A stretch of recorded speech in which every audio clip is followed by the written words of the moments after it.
जय हिंद साथियों, एक बार फिर से आप सभी का आरसी क्लासेस के इस वन इम्पोर्टेंट क्वेश्चन सीरीज में स्वागत है। और फिर से हम लोग आज सोशल साइंस का एक वेरी इम्पोर्टेंट क्वेश्चन करने वाले हैं, जो आपके आगामी 7 फरवरी 2026 को होने वाले सोशल साइंस एग्जाम में बहुत ही ज़्यादा महत्वपूर्ण रहने वाला है। और इस प्रकार के जो क्वेश्चन होंगे आपको लॉन्ग आंसर टाइप क्वेश्चन में देखने को मिलेंगे। तो इस प्रकार के प्रश्नों से आपका 5 नंबर पक्का हो सकता है। तो चलिए आज के हम लोग पहले प्रश्न को देखते हैं।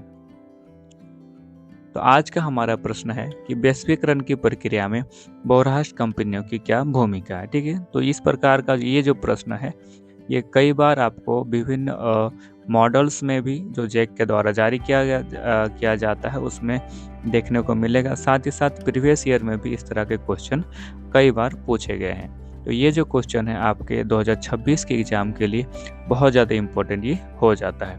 तो इसको कैसे लिखना है, देखिए जिस तरह से मैं स्लाइड आप लोग के लिए तैयार किया हूँ सेम टू सेम आपको उसी प्रकार से एग्जाम में जाके लिखना है, ताकि आपका ज़्यादा से ज़्यादा नंबर आपको मिले। ठीक है, तो चूँकि पूछा गया कि वैश्वीकरण में बहुराष्ट्रीय कंपनियों की क्या भूमिका है, तो सबसे पहले हमें वैश्वीकरण और बहुराष्ट्रीय कंपनी इन दोनों के बारे में थोड़ा ही लेकिन बताना पड़ेगा।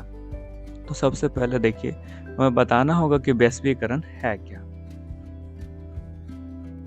तो वैश्वीकरण क्या है, जिसको ग्लोबलाइजेशन भी बोलते हैं। तो इस प्रकार आपको वैश्वीकरण लिख के डैश देना है और नीचे अंडरलाइन भी जरूर कीजिएगा। इससे क्या हो जाता है, आपका पॉइंट जो हाईलाइटेड हो जाता है और एग्जामिनर को ज़्यादा चेक करने की आवश्यकता नहीं पड़ती है।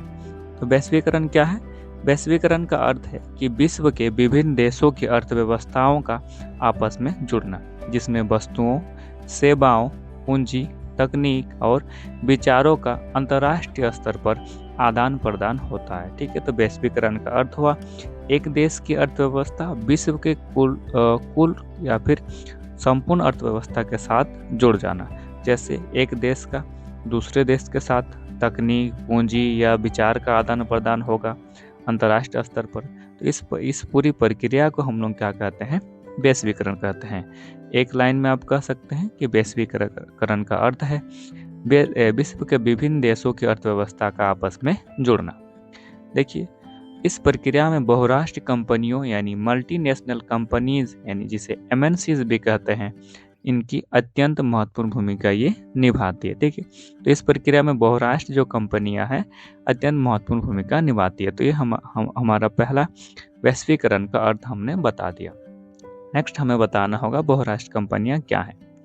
तो देखिए बहुराष्ट्रीय कंपनियां वे कंपनियां होती है जिनका उत्पादन या सेवा कार्य एक से अधिक देशों में फैला होता है। तो ऐसी कंपनियां जो एक से अधिक देशों में अपना उत्पादन करती है या सेवा देती है, तो उन्हें हम क्या कहते हैं, बहुराष्ट्रीय कंपनियां कहते हैं।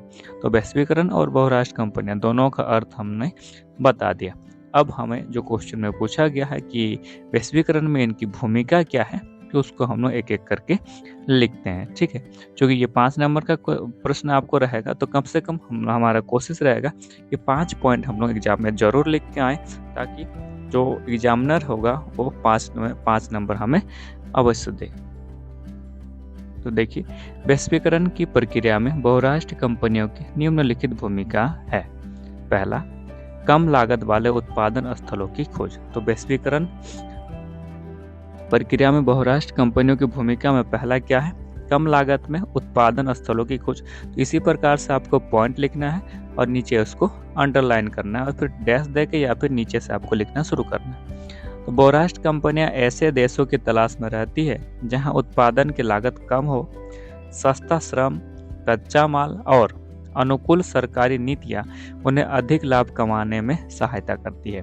तो बहुराष्ट्रीय कंपनी पहले क्या है, कम लागत वाले उत्पादन स्थलों की खोज करती है। तो देखिए बहुराष्ट्रीय कंपनी ऐसे देशों की तलाश में रहती है जहां उन्हें उत्पादन लागत कम हो, यानी जो सामान वो बनाने वाले हैं वो सस्ता वहां पर बन जाए। साथ ही साथ उन्हें सस्ता श्रमिक मिले, कच्चा माल सस्ता मिले और सरकार की जो नीतियां हैं वो भी उनके अनुकूल रहे। सरकार की नीतियां उन्हें बहुत ज़्यादा परेशान ना करे। साथ ही साथ उनका जो अंतिम उद्देश्य होता है लाभ कमाना, तो जहाँ पर लाभ उनको अधिक मिलेगा वैसे देशों में ही वे अपने उत्पादन स्थापित करती हैं। अगला है विदेशी निवेश में वृद्धि। तो विभिन्न देशों में बहुराष्ट्रीय कंपनियों के निवेश में लगातार वृद्धि हो रही है। इससे प्रत्यक्ष निवेश, विदेशी निवेश बढ़ता है और देशों के बीच आर्थिक संबंध मजबूत होता है। मान लीजिए कि एक देश किसी ऐसे देश में जाके अपना कंपनी स्थापित कर रही है जहां उसे बहुत ज़्यादा लाभ की संभावना है। तो जब वह कंपनी उस देश में अपना उत्पादन करेगी, अपना कंपनी लगाएगी, तो बहुत सारा पैसा वहाँ पर वो निवेश करती है। तो इससे क्या होता है, विदेशी निवेश में वृद्धि होती है।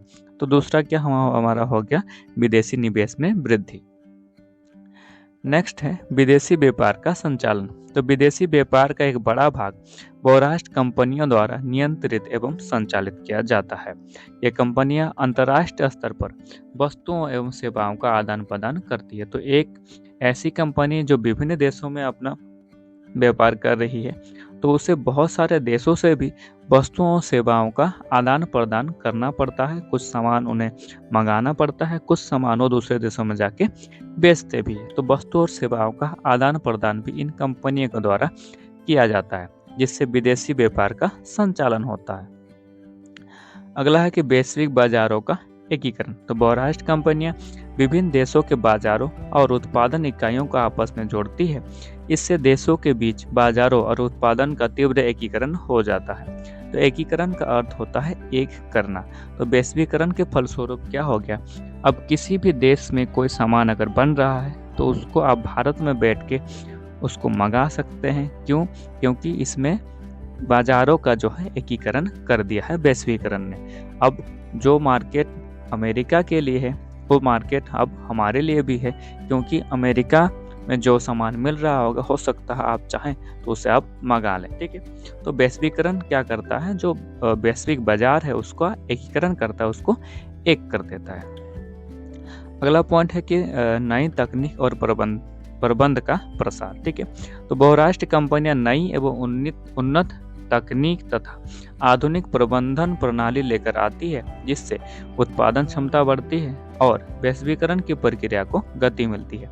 तो वैश्वीकरण जो बहुराष्ट्रीय कंपनियां हैं, ये नई नई तकनीक की खोज में हमेशा रहती है, और जब ये किसी अन्य देश में अपना उत्पादन स्थापित करती है तो उनका यही प्रयास रहता है कि जो उन्नत तकनीक है उसका वो प्रयोग करे। तो बहुराष्ट्रीय कंपनी अपने साथ उन्नत तकनीक भी लेके आती है, और आधुनिक जो प्रबंध प्रणाली है, जो मैनेजमेंट सिस्टम होता है, वो भी उनके द्वारा लाया जाता है। इससे क्या होता है, जो नई तकनीक और प्रबंध है उसका पूरा विश्व में प्रसार होने लगता है। तो ये 5 बिंदुएं जो है ये उजागर करती है कि वैश्वीकरण की प्रक्रिया में बहुराष्ट्रीय कंपनियों की क्या भूमिका है। तो इस प्रकार से आपको अपने एग्जाम में लिख कर आना है, और जितने भी पॉइंट्स लिखेंगे उनको अंडरलाइन करना है। हो सके तो ब्लैक में पॉइंट लिखिए, और उसको डील करने का काम आप ब्लू पेन से कर सकते हैं। और इस प्रकार से हमें लिखना है ताकि फुल मार्क्स हमें मिल जाए। ठीक है, तो आई होप कि ये वीडियो आप लोगों को पसंद आया होगा। अगर पसंद आया तो वीडियो को लाइक कीजिए और चैनल को सब्सक्राइब जरूर कीजिएगा।